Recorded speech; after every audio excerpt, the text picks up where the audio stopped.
and that is usually how I start my day. Hello, New York. This is Chris Doyle. I'm the Executive Director for Europe for the Global Adventure Travel Trade Association. It was my genuine hope to be right in front of you in New York at this special gathering, but instead, I'm in the middle of Sweden delivering education and training with some of my colleagues, which is one of the key roles of the ATTA. Not only do we help professionalize the industry, we help promote responsible tourism development, network the industry, and create business strategies that yield profit for all stakeholders. I'm here to share with you what it means for an American to live in Sweden, in particular in West Sweden, and give you a read on why I parked here. I'm originally from Sonoma County, California, and as fate would turn out, I met my wife, my Swedish wife, in Nepal. And now it is almost 10 years later. Yes, sometimes we follow our partners, but I wouldn't follow my partner anywhere in the world. It has to be a place that I can really connect to.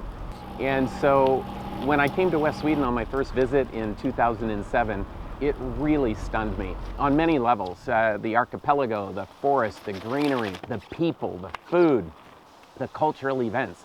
And I found a city in Gothenburg that's big, but not too big. So it's a very natural place for me to fit. I've got water, I've got hills, I've got all sorts of access to outdoor adventure. Okay, starting again, take two. So we're here in downtown Gothenburg in the Haga district. It's one of the older districts of Gothenburg. In this particular district, the architecture is pretty fascinating.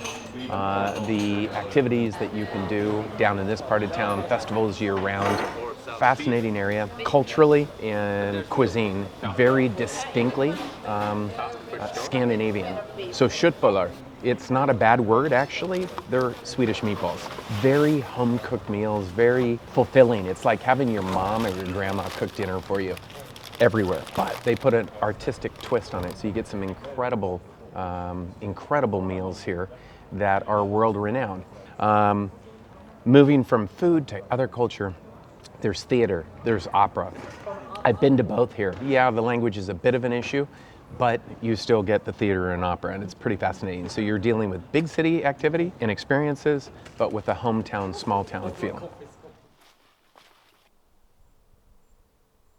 This year's natural crop of blueberries is the most I've ever seen anywhere. But check this out. Here's the gold mine, chanterelles, in the nature reserve where you can actually pick them legally.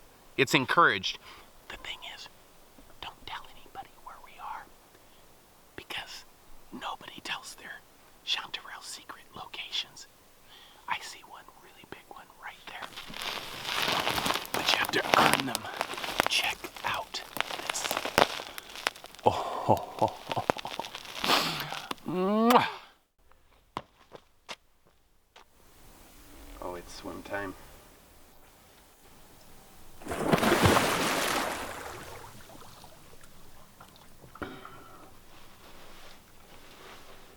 You know, this just got me thinking. You all were probably fighting that New York traffic today. Out here in West Sweden, we mountain biked, we hiked, and then we just headed only about 45 minutes north of Gothenburg, and we're out at this lake, which seems out in the middle of nowhere, and literally, there is nobody here.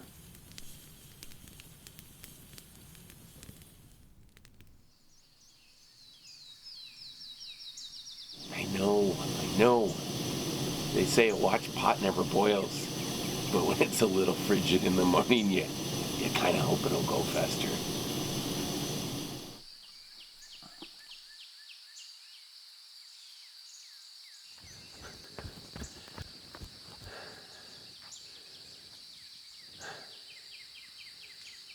You hear that? Probably not over the New York sirens and taxis honking their horns. But here in West Sweden, there's rarely anybody on the trails. And there's thousands and thousands of kilometers of trails. And what's special and rather extraordinary in my mind is that you can access nature anywhere. Allemansrätt. It's a concept where you're free to roam anywhere. When I think about Swedish people, they are year-round recreationalists. They have a concept, I think it's called friluftsliv. It's almost like communing with nature, one with nature, because nature belongs to the people. So you want to roam free, this is where you can do it.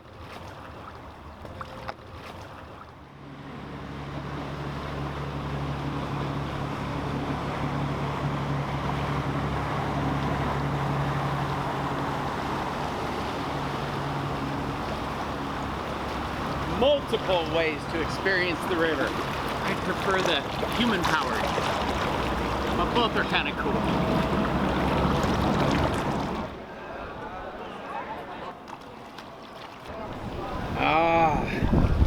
Downtown Gothenburg.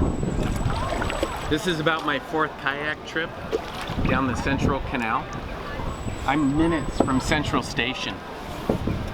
For me, to have access to nature in a city environment, and then know that the Kattegat Sea is just minutes away from here, and a significant archipelago, one of the largest in the world, where you can kayak from island to island with like an existing ferry pass system. You literally buy a day pass or whatever, you jump on the tram, you catch a bus, and then you can head out to one of the islands on the same ticket. It might cost, I don't know, €3 or something. You get to connect with a major metropolitan city in a kind of an urban way, and then you can have different kinds of adventure.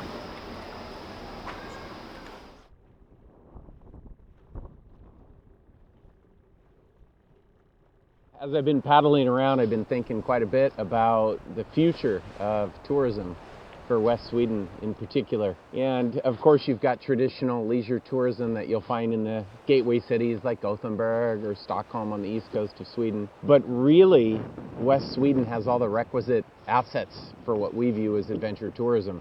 The physical activities like paddling, hiking, climbing, interspersed with the cultural aspect, which is food, cuisine, archaeology, festivals, all of those particular type of activities that make up the character of a place, and then immersion with nature. And I just think about where the future of all of leisure tourism is headed, and it's towards a more responsible future. It's about connecting more deeply with nature, with people, and it's a tool for personal transformation. And the great part about this form of travel is it's restorative for ourselves. It's restorative for nature if it's done right. It's restorative for economies. It gives people a reason, younger people, to go back to their communities. So my encouragement is for the international outbound operators, for the journalists in particular from North America, to give it a shot out here in West Sweden. Much opportunity. So now is the time to come visit Sweden, especially the West Coast.